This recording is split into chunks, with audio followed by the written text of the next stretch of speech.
The call came at 2 a.m., jolting me awake from a restless sleep. The number was unfamiliar, but something made me answer anyway. Emma? The voice on the other end was shaky, desperate. Emma, I need your help. My sister Sarah. I hadn't heard her voice in 10 years, not since that night when she stood in front of my burning bakery, cigarette in hand, watching everything I'd built turn to ash. Please, she continued, her voice breaking. I don't have anyone else to turn to. I sat up in bed, my heart pounding as memories flooded back. The smell of smoke, the sound of shattering glass, the cruel smile on her face as she watched my dreams crumble.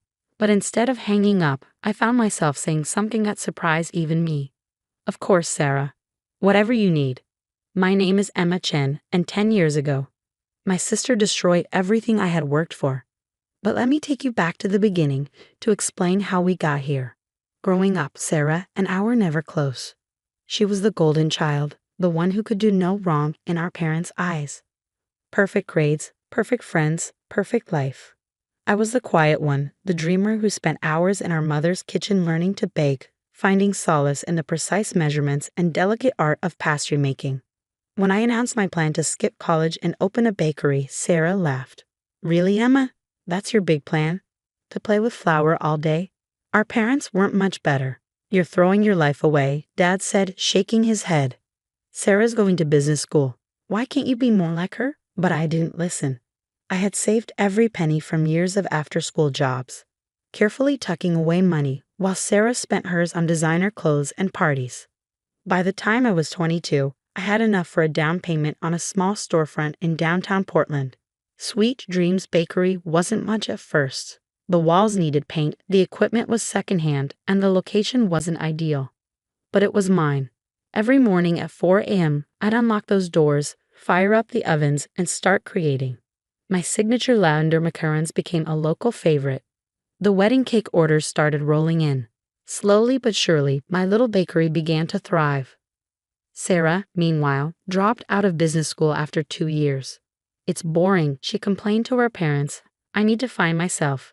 They nodded sympathetically and increased her monthly allowance. I didn't care. I was too busy building my dream. By year 3, Sweet Dreams had developed a loyal following. My Instagram page had thousands of followers and local food blogs were taking notice. I hired 2 full-time employees and was planning to expand into the vacant space next door. Then Sarah showed up at my door one rainy Tuesday afternoon. Nice place, she said, looking around with an expression I couldn't quite read. Mom mentioned you were doing well.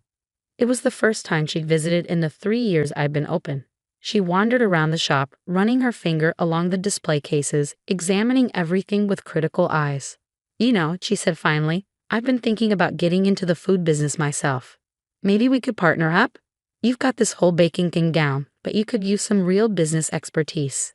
I nearly dropped the tray of cookies I was holding. Partner up? Yeah, let's be honest, Emma. You're good at the whole cooking thing, but business, marketing, finance, that's my world. We could make this place huge. I took a deep breath, carefully setting down the tray. Sarah, I appreciate the offer, but I'm doing fine on my own. The business is growing steadily, and I have plans for expansion already in motion. Her face darkened. Seriously, you're turning me down. After everything I could bring to this? What exactly would you bring, Sarah? You dropped out of business school. You've never held a real job. This is my business, my dream. I built it from nothing. Right, she sneered. Your dream, your precious little bakery. Well, good luck with that, sis. Hope it all works out for you. She stormed out, leaving the bell of the door jingling in her wake. I should have known then that something was wrong. Should have recognized the look in her eyes. But I was too busy, too focused on my plans for expansion. 2 weeks later, I got the call that would change everything. It was just past midnight when my phone rang. Ms. Chen, this is the fire department. There's been an incident at your business. I broke every speed limit getting downtown, but by the time I arrived, it was too late. Sweet Dreams was engulfed in flames, orange and red tongues licking at the night sky. And there, across the street, stood Sarah, watching it burn. Guess your dream went up in smoke, she said, taking a long drag from her cigarette. Such a shame. If only you had a partner to help you manage things better. Make sure all the safety protocols were in place. I stared at her, reality crashing down like a wave. You did this. She shrugged, flicking ash onto the sidewalk. Prove it. And she was right, I couldn't. The fire investigation revealed that someone had broken in and deliberately set the fire, but there was no concrete evidence pointing to Sarah. The security cameras had been disabled. The insurance company fought the claim, citing suspicious circumstances. In the end, I was left with nothing but ashes and debt. Our parents, predictably, chose not to get involved. We can't take sides, Mom said when I tried to tell them what Sarah had done. You girls need to work this out yourselves. I left Portland a week later, unable to bear the sight of my ruined dreams. I moved to Seattle, started over with nothing but the recipes in my head and the determination in my heart. It took years of hard work, but I slowly rebuilt my life. Not with a bakery this time. The thought of opening another one was too painful. Instead, I channeled my knowledge into consulting, helping other small food businesses get started and thrive. And now, 10 years later, here was Sarah on the phone, begging for my help. I really messed up, Emma, she said, her voice thick with tears. I started a business, a real one this time. Put everything I had into it, but things have gone wrong, and I'm about to lose it all. You're the only one who knows about this stuff, who might be able to help me save it. I closed my eyes, thinking about that night, about the smell of smoke and the sound of my dreams crackling into nothing. Then I thought about the last 10 years, about everything I'd learned about business, about success, about revenge served cold. Where are you? I asked, keeping my voice gentle. Let's meet tomorrow. I'll see what I can do. As I hung up the phone, I couldn't help but smile. Sarah thought she was reaching out to her successful sister for help. She had no idea she was walking right into the trap I'd spent 10 years preparing for. Sometimes the sweetest revenge takes time to rise. The coffee shop was nearly empty when Sarah walked in the next morning. 10 years had changed her, gone were the designer clothes and perfectly styled hair. Instead, she looked tired, worn down, almost fragile. Emma, she said, sliding into the seat across from me. Thank you for meeting me. I know I don't deserve it. I studied her carefully, noting the dark circles under her eyes, the way her hands trembled slightly as she clutched her purse. Tell me what's going on, I said, keeping my voice neutral. She took a shaky breath. I started a business 2 years ago, a high-end boutique. Used every connection I had, even convinced Mom and Dad to invest. Things were good at first, really good. But now, she paused, blinking back tears. I made some bad decisions. Trusted the wrong people. The store is drowning in debt, and I just found out my business partner has been embezzling money. I took a slow sip of my coffee, letting her words hang in the air. How much? Almost everything, she whispered. $500,000. Gone. And the worst part, Mom and Dad's investment, that's gone too. They don't know yet. I can't face them, Emma. I can't tell them I lost everything. The irony wasn't lost on me. Here was Sarah, facing the loss of everything she'd built, just like I had 10 years ago. But while my destruction had come from her deliberate malice, hers was the result of her own poor choices. I need your help, she continued, her voice breaking. You're the only one I know who understands business, who might know how to fix this. Please, Emma. I know I don't deserve your help, not after everything, but I'm desperate. I set my cup down carefully, thinking about the files sitting in my home office, the one I'd been building for years. Inside was every piece of information I'd gathered about Sarah's business ventures, every connection I'd cultivated, every detail I'd need for this exact moment. Of course I'll help, I said softly. That's what sisters are for, right? Relief flooded her face. Really? Oh God, Emma, thank you. I promise I'll make it up to you somehow. Don't worry about that, I replied, pulling out my laptop. Let's start by going through your books. I need to see exactly what we're dealing with. Over the next few hours, Sarah laid out the entire mess. Her boutique, Lux & Co. Had started strong, capitalizing on her social connections and our parents' investment. But her lack of real business experience showed in every decision. She overspent on inventory, signed a lease she couldn't afford, and trusted a smooth-talking business partner who had systematically drained the company's accounts. Mark handled all the financial stuff, she explained, running her hands through her hair. He seemed so professional, so experienced. I never thought to check. I nodded sympathetically, even as I suppressed a smile. Mark Davidson, The business partner I carefully researched and anonymously tipped off about Sarah's boutique 18 months ago. The same Mark Davidson who had a history of targeting vulnerable businesses, who I'd made sure would cross paths with Sarah, had exactly the right moment. Well, I said, closing my laptop, it's not good, but it might not be hopeless. I have some connections who might be able to help. Investors who specialize in turning around struggling businesses. Sarah's eyes lit up. Really? You do that for me? Of course. In fact, I already have someone in mind. They could probably meet with you tomorrow. What Sarah didn't know was that the investors were actually forensic accountants I'd hired years ago, waiting for this moment. They would go through her books with a fine-tooth comb, documenting every mistake, every questionable decision, every legal line she crossed in her desperate attempts to keep the business afloat. The next few weeks were a blur of meetings and revelations. Each day brought new discoveries of Sarah's mismanagement, unpaid taxes, unauthorized use of investor funds, falsified documents. She'd done more damage to herself than I ever could have planned. I don't understand, she sobbed one afternoon in my office. Everything's getting worse. The more your people look into things, the more problems they find. I reached across the desk and patted her hand. That's how these things often go. We have to understand the full extent of the damage before we can fix it. But there would be no fixing it. I'd made sure of that.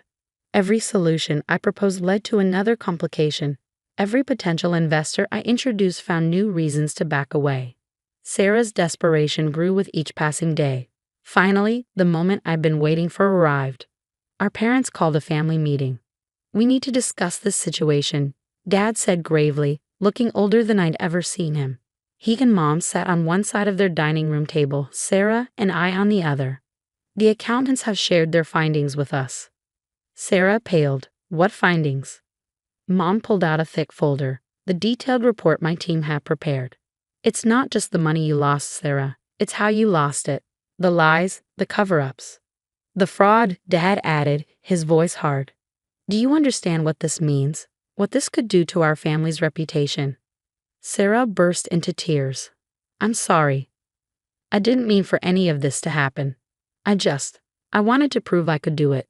That I could be successful like Emma. I had to bite back a laugh at that. After years of looking down at my little bakery, after destroying my dreams because she couldn't stand my success, here she was claiming she'd wanted to be like me. Well, I said, finally speaking up, maybe this is a good opportunity for some honesty. Since we're all here, there's something I think we should discuss. I pulled out my own folder, the one I'd been saving for 10 years. What's that? Sarah asked, wiping her eyes. Evidence, I replied calmly. Security camera footage from the buildings across from my bakery, witness statements, chemical analysis of the accelerant used in the fire. Everything the original investigation missed, or chose to ignore, about what really happened that night. The color drained from Sarah's face. What are you talking about? You know exactly what I'm talking about, I said, my voice steady. The night you burned down Sweet Dreams.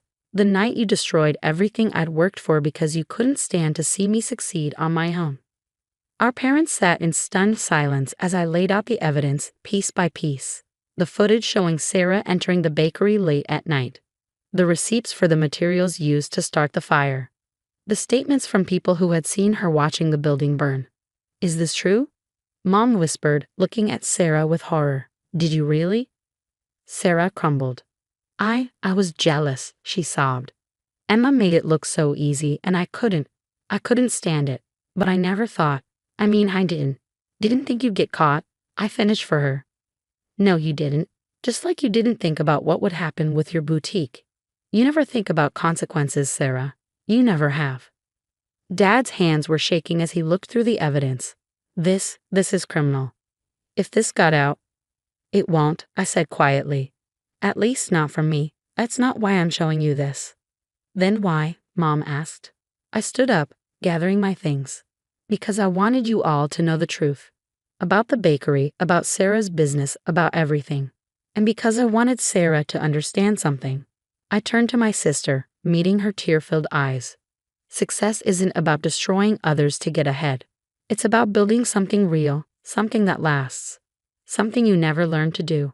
I walked to the door, then paused. Oh, and Sarah, consider us even now. Your business is finished. The accountants will make sure of that. But you won't face charges, and neither will Mark Davidson. He agreed to return most of the money he took in exchange for immunity. Amazing what people will do when they realize they've been played. Understanding dawned in her eyes. He planned this? All of it? I smiled. Let's just say I learned a lot about business over the last 10 years, including how to serve revenge at exactly the right temperature. As I drove home at night, I felt lighter than I had in years. The weight of that burning bakery, of Sarah's betrayal, had finally lifted. I'd gotten my justice, not through destruction like she had chosen, but through patience and careful planning. Sometimes the sweetest victory isn't in watching something burn.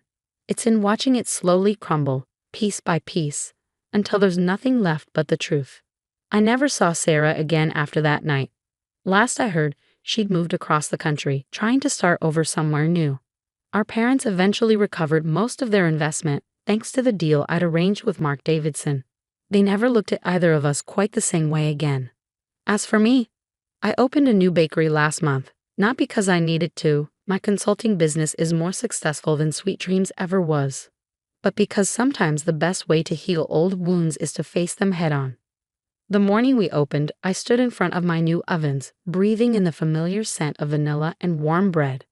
On the wall hung a single photograph, my original Sweet Dreams bakery, taken the day I first opened its doors. Below it, written in elegant script, was a simple phrase: "Success rises best when baked with patience."